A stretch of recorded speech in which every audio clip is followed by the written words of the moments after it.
नमस्कार, स्वागत है आपका। मैं हूं आपके साथ सुमित गुप्ता। आप देख रहे हैं सुप्रभात राजस्थान। बुलेटिन की शुरुआत में बड़ी खबर है श्रीगंगानगर से, जहां घड़साना के रोजड़ी में फायरिंग का मामला सामने आया है। फायरिंग में एक दुकानदार घायल हो गया। घायल का इलाज अब सरकारी अस्पताल में जारी है। पुलिस इस पूरे मामले की जांच में जुट गई है। बड़ी खबर श्रीगंगानगर से, घड़साना के रोजड़ी में फायरिंग में दुकानदार घायल हुआ है, जख्मी हुआ है गंभीर रूप से, जिसे सरकारी अस्पताल में भर्ती करवा दिया गया है। इलाज जारी है। पुलिस पूरे मामले की जांच कर रही है।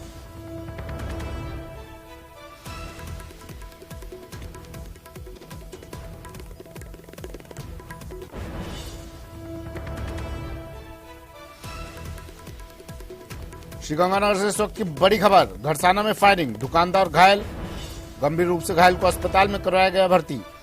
जहां दुकानदार का इलाज जारी है, लेकिन पुलिस अब इस पूरे मामले की जांच कर रही है। क्यों फायरिंग की गई, क्या वजह रही और किसने फायरिंग की, पुलिस पूरे मामले की जांच कर रही है। अशोक मेरे सहयोगी श्रीगंगानगर से फोन लाइन पर जुड़ गए हैं। अशोक, मामला क्या पूरा?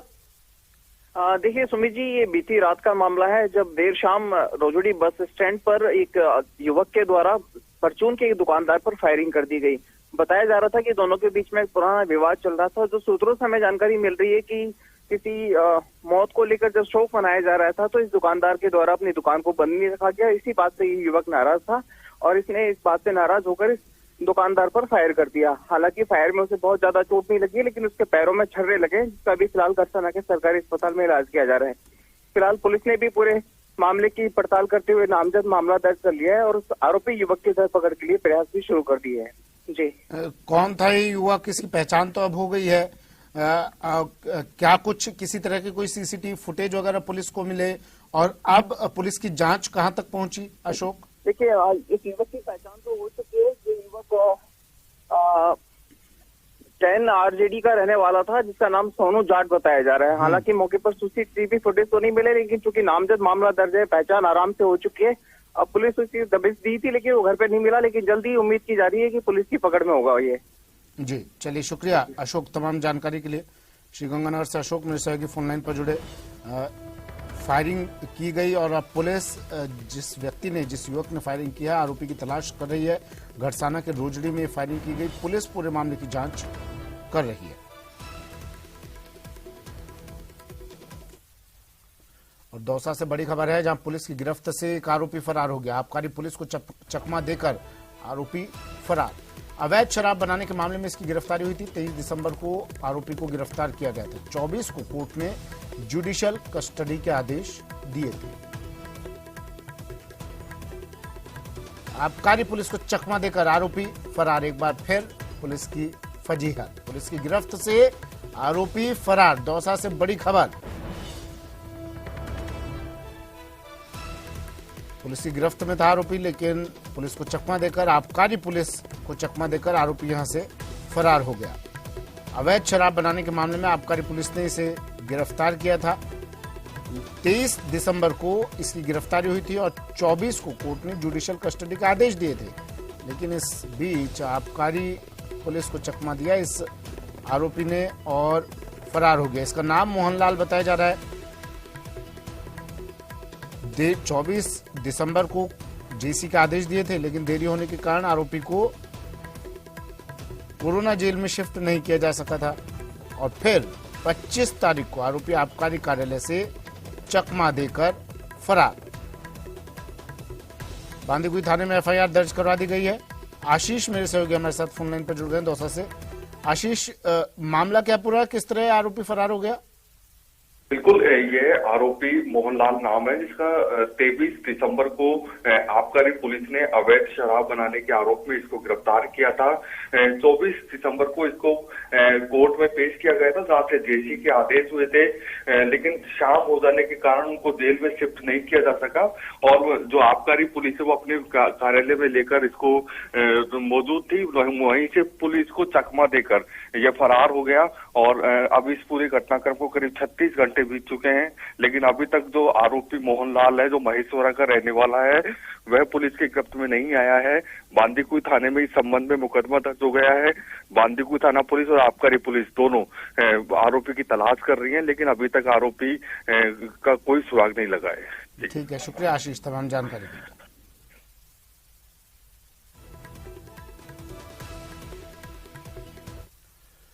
और अजमेर से बड़ी खबर है, जहां पेपर लीक मामले में बड़ा अपडेट है। पुलिस ने 8 और फर्जी अभ्यर्थियों को दबोचा है। सभी फर्जी अभ्यर्थियों पर बैन लगा दिया है। अभ्यर्थियों की सूचना देश के अन्य भर्ती संस्थानों को भी भेज दी गई है। इससे पहले 46 अभ्यर्थियों को बाहर किया गया था। अब तक कुल 62 को आजीवन डीबार कर दिया है। पुलिस ने 8 और फर्जी अभ्यर्थियों को दबोचा है। पेपर लीक मामले में बड़ा अपडेट, 46 अभ्यर्थियों को डीबार किया गया था। अब तक कुल 62 को आजीवन डीबार कर दिया गया है। 8 और फर्जी अभ्यर्थियों को पुलिस ने दबोचा है। बड़ी खबर अजमेर से।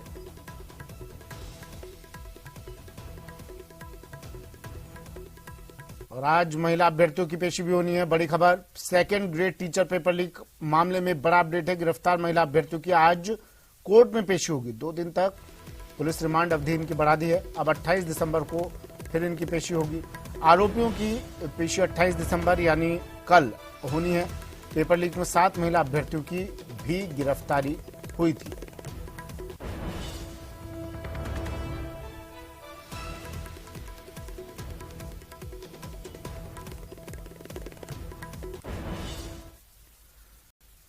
खबर सीकर से है। सीकर में सीनियर टीचर भर्ती परीक्षा में पेपर लीक मामले में विरोध लगातार बढ़ता जा रहा है, जिसे लेकर सीकर में राष्ट्रीय लोकतांत्रिक पार्टी और स्टूडेंट फेडरेशन ऑफ इंडिया के कार्यकर्ताओं ने प्रदर्शन किया।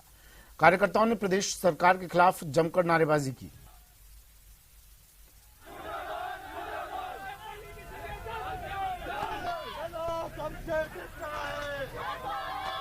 आज राष्ट्रीय लोकतांत्रिक पार्टी के सुप्रीमो नागौर सांसद हनुमान जी बेनीवाल के निर्देश अनुसार समस्त राजस्थान के जिला हेडक्वार्टर पर जो आए दिन पेपर लीक हो रहे हैं, इसको लेकर राष्ट्रीय लोकतांत्रिक पार्टी के बैनर तले प्रत्येक जिला मुख्यालय पर प्रदर्शन किया जा रहा है। राज्यपाल के नाम से ज्ञापन प्रेषित करके इस पूरे मामले की सीबीआई जांच की मांग की जा रही है।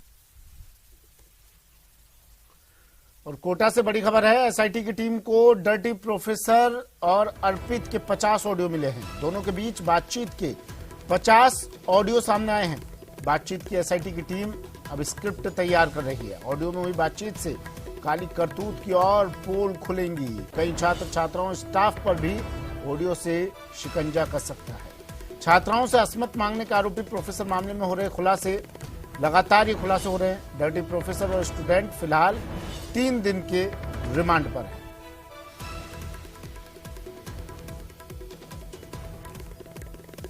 प्रोफेसर और स्टूडेंट के बीच, दोनों के बीच बातचीत के 50 और ऑडियो सामने आए हैं। एसआईटी अब इन तमाम बातचीत की स्क्रिप्ट तैयार कर रही है। ओम प्रकाश मेरे सहयोगी कोटा से फोन लाइन पर जुड़ गए हैं। ओम प्रकाश, लगातार रोज नए खुलासे हो रहे हैं, अब ये कुछ और ऑडियो सामने आए हैं, कितना बड़ा खुलासा होने की संभावना इन ऑडियो के जरिए? देखिए, फिलहाल जो ऑडियो सार्वजनिक नहीं किए गए हैं, लेकिन एसआईटी की टीम को जब दोनों के मोबाइल के डाटा खंगाले गए थे तो उसमें ये ऑडियो एसआईटी की टीम को मिले। 50 से अधिक ऑडियो, कई चौंकाने वाले राज इसमें खोलेंगे और जिन आरोपियों पर एसआईटी की टीम शिकंजा कसने की तैयारी कर रही है, उनके उन आरोपियों के खिलाफ एक साक्षी मजबूत हो गए। इनके खिलाफ एक सबूत इस एसआईटी की टीम को पहले ही इस ऑडियो के मार्फत मिल चुके हैं और ये कहा जा सकता है कि नार्को टेस्ट भी इन ऑडियो के लिए कुछ आरोपियों के करवाए जा सकते हैं और लगातार ये कि जैसे वॉइस सैंपल इनसे लिए जाने की तैयारी अब की जा सकती है। कुछ और जो साक्ष्य मजबूत करने के लिए एसआईटी की टीम लगातार शिकंजा कसने के लिए तैयार की जा रही है। लेकिन अब तमाम इन 50 ऑडियो की स्क्रिप्ट तैयार करने के बाद एसआईटी की टीम इन बेशरम डर्टी प्रोफेसर के काले करतूतों का एक खाका तैयार कर रही है और माना जा रहा है कि इनके खिलाफ कड़ी से कड़ी कार्रवाई अब की जा सकेगी।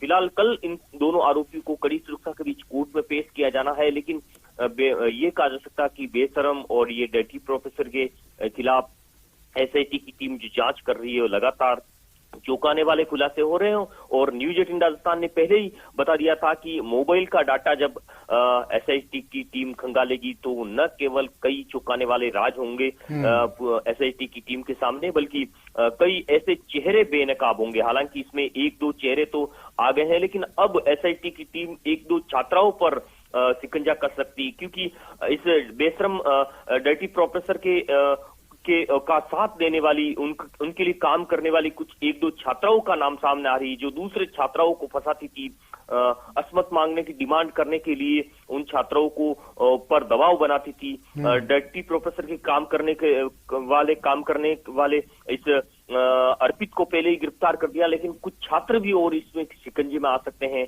कुछ प्रोफेसर और शिकंजे में आ सकते हैं जिनको इसकी भनक थी, जानकारी थी, लेकिन वो पुलिस तक बात नहीं पहुंचने देते थे, इनका सहयोग करते थे। तो तमाम इन पहलुओं पर जांच करने के बाद ये कहा जा सकता है कि ये रंगीन मिजाज वाला प्रोफेसर अब लंबे समय तक जेल की सलाखों में रहेगा। फिलहाल कल इनको कड़ी सुरक्षा के बीच कोर्ट में पेश किया जाना। जी, ये खबर ये भी आई थी कि ये प्रोफेसर लगातार इससे पहले जहां कार्यरत था वहां पर भी इस तरह के इसने ये कुकृत्य किए थे। अब ना सिर्फ आरटीयू ओम प्रकाश इसका पिछला इतिहास खंगाला जा रहा है, और कौन कौन से प्रोफेसर कौन कौन से टीचर्स इसके साथ मिले हुए हैं वो भी पता लगाया जा रहा है, कितने छात्र छात्राएं मिले हुए हैं वो पता लगाया जा रहा है। लेकिन ना सिर्फ आरटीयू ओम प्रकाश, इससे पहले जहां जहां कार्यरत था क्या वहां के बारे में भी जानकारी जुटाई जा रही है? बिल्कुल सुमित, आप सही कह रहे हैं। इसका पूरा खाका तैयार किया जा रहा है, क्योंकि ये पहले निजी कॉलेज का एक प्रिंसिपल रहा था, वहां भी इस तरह की हरकत की उन्होंने, और एक छात्रा को से असमत मांग ली थी और इसका नंबर बढ़ाने की एवज में उसमें असमत की डिमांड की थी, और वो छात्रा भी अब एसआईटी की टीम के सामने आ चुकी है। और लगातार जहां जहां ये रहा, इनकी काली करतूतें, ये कहा जा सकता है कि ये रंगीन मिजाज वाला बेशरम जो प्रोफेसर है, जहां कहीं भी रहा उनकी गंदी सोच, इसकी गंदी निगाहें अपनी ही शिष्या के सामने रही, और बेड टच करना, घूर घूर कर देखना, और ये कहा जा सकता है कि अश्लील तरीके। ठीक। कोटा से एक और बड़ी खबर आ रही है। पेंट करते समय बड़ा हादसा हुआ है, करंट लगा है। पेंट करते समय 3 युवक झुलस गए। हादसे में एक युवक होमगार्ड के जवान की मौत हो गई, जबकि 2 अन्य को एमबीएस अस्पताल में भर्ती करवा दिया गया है। अस्पताल में भर्ती करवाया गया है। दिगोद के कोटसुआ गांव में यह हादसा हुआ। बड़ी खबर, पेंट करते समय बड़ा हादसा, करंट लगने से झुलसे दिगोद के कोटसुआ गांव में हादसा। ओम प्रकाश जुड़ गए हैं कोटा से। ओम प्रकाश, क्या जानकारी, किस तरह हादसा हुआ?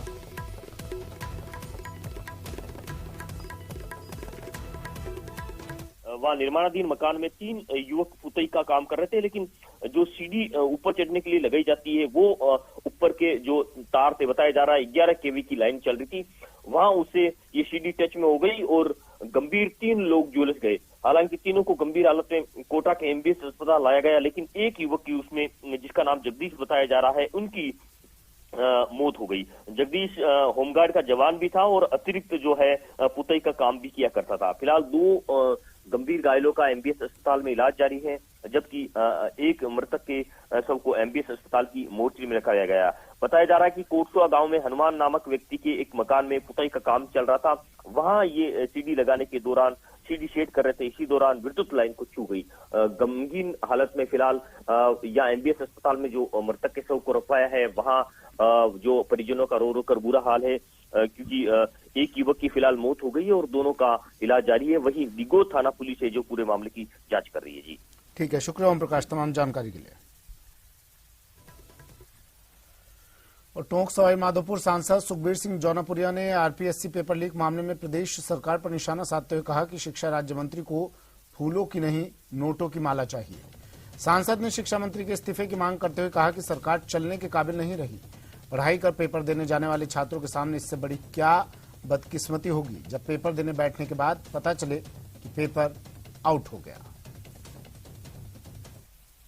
इससे बड़ी बदकिस्मती क्या होगी जो बच्चा रात को बैठ के मतलब पूरी रात पढ़ाई करके है और तैयारी करता है और उसके बाद में जब पेपर देना जाता है उसके हाथ जो बीतते हैं, इससे बड़ी बदकिस्मती और क्या हो सकती है। मैं बताऊं, बच्चों की हिम्मत है जो फिर भी वो पेशेंस रखे हुए हैं। आज ताजुब बात यह है, आज इनके जो मंत्री हैं, मंत्री शिक्षा राज्य मंत्री आज की डेट में अभी मान के चलो, अभी कुछ दिन पहले अपने क्षेत्र में गई, वहां पर शिक्षा राज्य मंत्री को फूल की माला डाल दी। वो कह रही मुझे फूलों की माला नहीं चाहिए, मुझे नोटों की माला ला के दो। अब आप किससे उम्मीद कर रहे हो आज माननीय मुख्यमंत्री के जो लीगल एडवाइजर लगे हुए हैं, उन्हें बेचारे ने खुद को एबीसीडी का नहीं पता, वो लीगल एडवाइजर लगे बैठे हैं। तो आप मान के चलो लीक नहीं होता और किसका पेपर लीक होगा? आप क्या कार्रवाई कर रहे हो इन बच्चों के साथ, जिनको आप कर रहे हो आने वाले भविष्य को, इनके साथ बहुत अनदेखी हो रही है। खबर अलवर के अरावली विहार थाना क्षेत्र की है, जहां स्थित एक सुनसान मकान को चोरों ने अपना निशाना बना लिया। चोरों ने घर का ताला तोड़कर वारदात को अंजाम दिया। चोर मेन गेट का ताला तोड़कर घर के अंदर घुसे और सामान सहित नकदी लेकर फरार हो गए। चोरों ने कमरे में रखी 6 सोने की गिन्नी, करीब 1 किलो की चांदी और महंगी साड़ियों के साथ कुछ महंगे गिफ्ट अपने साथ ले गए। मकान मालिक ने चोरी की जानकारी अरावली विहार थाने में दी, जिसके बाद पुलिस ने मौके पर पहुंचकर घटना का जायजा लिया। और खबर करौली से भी है, जहां नाबालिग से गैंगरेप के आरोपी को पॉक्सो कोर्ट ने 20 साल कैद और 1,20,000 रुपए की सजा सुनाई है। सुनवाई के दौरान न्यायालय में 12 गवाह और 26 दस्तावेज पेश किए गए। पॉक्सो विशिष्ट लोक अभियोजक महेंद्र मुदगल ने बताया कि विशिष्ट न्यायाधीश अलका बंसल ने आरोपी राम कुमेर उर्फ कुमेर को भारतीय दंड संहिता की विभिन्न धाराओं में दोषी मानते हुए 20 साल के कठोर कारावास और 1,20,000 के अर्थदंड से दंडित किया है।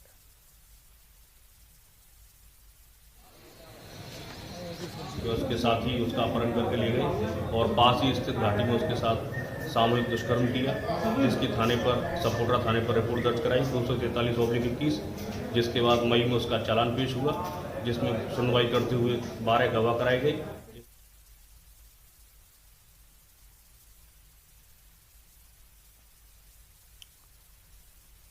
थानागाजी से पूर्व विधायक और मंत्री रहे हेम सिंह भड़ाना ने सोमवार को आयोजित जन आक्रोश यात्रा की जनसभा को संबोधित किया।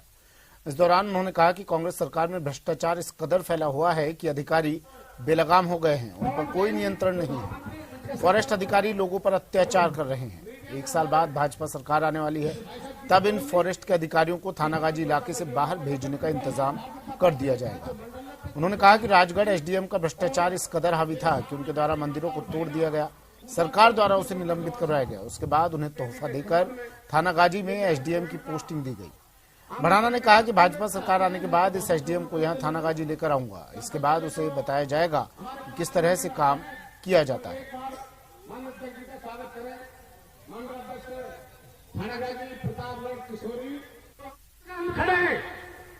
भारतीय जनता पार्टी के समय जो विकास हुआ, इस गोला का बास से गौरवपत हुआ कि एनसीआर की 95 चौकी से लेकर अब सिद्धगढ़ प्रताप से चले जाए किशोरी भिकमपुरा थानागाजी तक, इधर से आप प्रतापगढ़ से लेकर सिलगी बाड़ तक, इधर से आप चले जाइए पहला नीचे नीमला मोड़ तक सकट छुड़े, एक भी ऐसी रोड नहीं थी जो भारतीय जनता पार्टी ने छोड़ी हो किसी बार। आज इस कांग्रेस ने, इस निकम्मी गहलोत सरकार ने, अड़ंगे की सरकार ने, जिसने निर्दलीय और बहुजन के समर्थन से जो सरकार टिकी हुई है, जो बैसाखी में सरकार चल रही है, उसके विधायक यहाँ पर उप मुख्यमंत्री बने हुए, ऐसी सरकार को बाहर फेंकने का संकल्प ले लिया है। आज ये भीड़ आई है, ये जनता आई है, आपको सुनने आई है, इसलिए आई है कि मैं कहना चाहता हूं और कान खोल के सुन ले, ये जितने भी कर्मचारी हैं, फॉरेस्ट वाले जो दादागिरी कर रहे हैं, 1 साल बाद अपनी जगह तलाश कर लेना तो वो थानागाजी में आएंगे।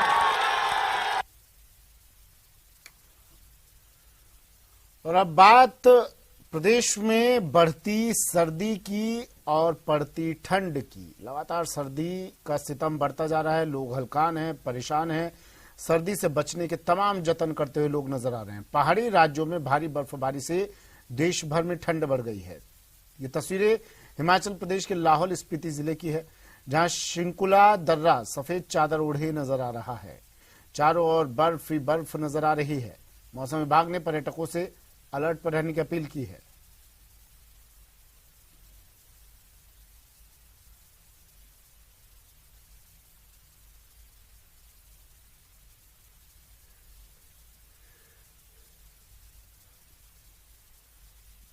प्रदेश में लगातार सर्दी का दौर जारी और सर्दी का सितम बढ़ता हुआ, प्रचंड ठंड लगातार प्रदेश में, और अब मौसम विभाग ने भी अलर्ट जारी कर दिया है।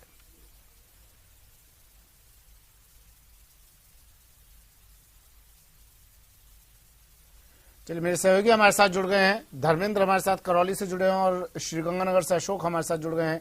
सबसे पहले आपको श्रीगंगानगर लिए चलते हैं। अशोक जुड़े हुए हैं हमारे साथ। अशोक, लगातार तस्वीरें हम श्रीगंगानगर की दिखा रहे हैं दर्शकों को।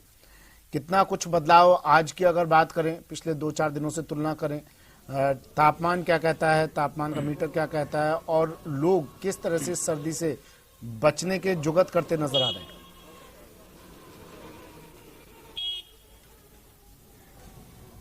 देखिए सुमित जी, श्री गंगानगर का जो मौसम का मिजाज है कमोबेश पिछले 5-7 दिनों से लगभग एक जैसा ही चल रहा है। जैसा कि आज का भी मौसम विभाग के द्वारा श्री गंगानगर में घने कोहरे का और साथ ही साथ अलर्ट जारी किया गया था, येलो अलर्ट जारी किया गया था, जिसका साफ साफ असर इस समय देखा भी जा रहा है। ये समूचा श्री गंगानगर जिले की मैं आपको तस्वीरें दिखाऊं तो अभी इस समय हम श्री गंगानगर के अंबेडकर चौक पे मौजूद है और आप ये देख पा रहे हैं कि समूचा श्री गंगानगर जिला मुख्यालय इस समय घने कोहरे की आगोश में है। आप ये देखिए, ये जैसे जैसे हम शहर से बाहर निकलेंगे वैसे वैसे ये कोहरा और ज्यादा डेंस होता जाएगा और विजिबिलिटी भी अच्छी खासी प्रभावित होती जाएगी। इस घने कोहरे की वजह से जहां एक और आम आदमी का जो रूटीन है वो पूरी तरह से बदल गया है। लोग ठंड से बचने के लिए हर संभव प्रयास करते हुए नजर आ रहे हैं। खासतौर से जो बच्चे और बुजुर्ग होते हैं वो अक्सर हीटर और अलाव का सहारा लेते हुए घर में देखे जाते हैं और अपना जो रूटीन है वो काफी देरी से शुरू करते हैं। इसके साथ साथ जिन लोगों का घर से बाहर निकलना बहुत जरूरी होता है वो हर संभव प्रयास करते हैं अपने आप को ठंड से बचाने का। देखिए, आप इनको भी देख पा रहे हैं तो इन्होंने अच्छे खासे गर्म कपड़े पहने हुए हैं, पूरी तरह से पैक हैं ताकि ठंड की चपेट में आने से बच सके। इसके साथ साथ जहां कहीं भी इन्हें हाथ सेकने की जगह मिलती है, बेशक वो तंदूर हो, चाय की दुकान हो, वहां पर ये हाथ सेकने का प्रयास करते हैं। ये श्री गंगानगर के मौसम के मिजाज हैं जो पिछले करीब एक सप्ताह से लगभग ऐसा ही चला आ रहा है। हम कुछ लोगों से भी बात करने का प्रयास करेंगे। आप ये बताएं, कहां से आ रहे हो आप? अच्छा, विजिबिलिटी कैसी है? कुछ दिखाई दे रहा है कोहरे में? नहीं सर, कुछ नहीं दिखाई दे रहा। कुछ नहीं दिखाई दे रहा है। तो फिर बचाव के लिए क्या करते हैं? बचाव के लिए क्या करें, हाथ में दस्ताना पहन रखे हैं। हाँ। काम कर रहे हैं। नहीं, एक्सीडेंट ना हो इस वजह से क्या करते हैं कि बार दिखाई नहीं देता सामने वाले को? हाँ जी। हाँ, उसके लिए रुक जाते हैं, कहीं जाते हैं। लाइट वगैरह भी जला के रखते हैं। हाँ जी, लाइट वगैरह जगा। तो देखिए सुमित जी, हर संभव प्रयास आदमी कर रहा है, न केवल आम आदमी, वाहन चालकों के लिए खासी तकलीफ हो जाती है जब कोहरा इतना घना होता है। आप ये देख पा रहे हैं कि अंबेडकर चौक से गोल बाजार चौक महज मुश्किल से 30 से 40 मीटर की दूरी पर है और विजिबिलिटी भी लगभग इससे कितनी विजिबिलिटी है और कोहरे का कितना असर है। करौली लिए चलते हैं। धर्मेंद्र हमें हमारे साथ जुड़े हुए हैं करौली से। धर्मेंद्र, करौली का हाल बताइए, क्या कुछ मौसम विभाग कह रहा है और टेम्परेचर क्या कह रहा है?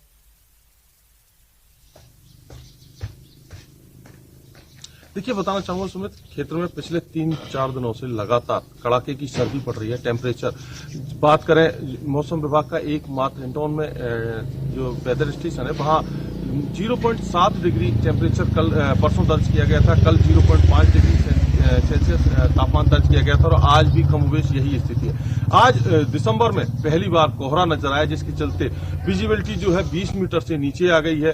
पिछले कई दिनों से जो अधिकतम तापमान 28 और 30 डिग्री चल रहा था वो भी सिमटकर 20 डिग्री से नीचे आ गया है, जिसके चलते लोगों को कड़ाके की सर्दी का सामना करना पड़ रहा है। कड़ाके की सर्दी के चलते लोगों की दिनचर्या पूरी तरह प्रभावित है। इस समय हम जहां शहर के इस क्षेत्र में खड़े हैं, जहां पर लोगों की आमतौर पर काफी आवाजाही रहती है, लेकिन कोहरे के चलते आप देख सकते हैं कि यहाँ पर बिल्कुल भी जो लोगों की आवाजाही है वो बिल्कुल नहीं है और जो बाजार है और जो रोड है वो सूने नजर आ रहे हैं और जो कोहरा है उसके चलते वाहनों को हेडलाइट जलाकर चलना पड़ रहा है। हमारे साथ कुछ लोग मौजूद हैं, उनसे बात करते हैं किस तरह की सर्दी का उन्हें सामना करना पड़ रहा है। सर, अभी कैसी हालात है? सर, आज पहली बार कोहरे का एहसास हुआ है और विजिबिलिटी 20 मीटर के लगभग है और आज भी हम थोड़ा क्या है और दिन से 1 घंटा लेट है कोहरे की वजह से। अब थोड़ा स्पष्ट दिखा है, सुबह तो बहुत ज्यादा था। सर्दी का नजर आ रहा है। अलवर ले चलते हैं। राजेंद्र हमारे साथ जुड़ गए हैं अलवर से। राजेंद्र, असर कितना और व्यवस्थाएं कितनी, प्रशासन की, सरकार की, उन लोगों के लिए जो सड़क पर रहने को मजबूर हैं, और बदलते मौसम में अब अस्पतालों में भी खास व्यवस्थाएं की गई होंगी? राजेंद्र, जिस तरीके का देख सकते हैं कि यहाँ पर कोहरे का जो आगोश में है पूरा अलवर जो है वहां पर पूरी तरीके से सर्दी का सितम देखने को मिल रहा है। सर्दी का यह जो रात का जो टेम्परेचर है वो करीब 2 डिग्री रहा है और अब आप देख सकते हैं, मैं आप दिखा दूं किस तरीके से जो कोहरे है वो अब चारों ओर कोहरे का जो प्रकोप है कुछ 10 मीटर से अधिक जो दूरी तक है, कुछ दिखाई नहीं देता है। बस केवल सामने देखा जाए तो कोहरा ही कोहरा जो चारों ओर है वो दिखाई दे रहा है। जहां तक इंतजामों की बात की जाए तो अलवर के जो अस्पताल हैं और जो रैन बसेरे हैं वहां पर नगर परिषद के द्वारा इंतजाम किए गए हैं। नगर परिषद आयुक्त और सभापति खुद जाकर के मॉनिटरिंग कर रहे हैं कि लोग जो है जो सर्दी में रात को आते हैं उनको रैन बसेरों में जगह मिल पाए, इसके पूरे इंतजाम किए जा रहे हैं। लेकिन उसके बावजूद भी देर रात रेलवे स्टेशन, बस स्टैंड और आसपास जो जगह हैं जहां पर जो फुटपाथ पे लोग सोते हुए दिखाई दे रहे हैं। चलिए, शुक्रिया राजेंद्र तमाम तस्वीरों के लिए, जानकारी देने के लिए। अशोक, आपका भी शुक्रिया तमाम जानकारी के लिए। ये तस्वीरें, धर्मेंद्र आपका भी शुक्रिया तमाम तस्वीरों के लिए। प्रदेश में लगातार सर्दी का सितम जारी है और अब कोहरे की मार ऊपर से, जिसकी वजह से काफी परेशानी लोगों को झेलनी पड़ रही है। फिलहाल इतना ही, दीजिए इजाजत, नमस्कार।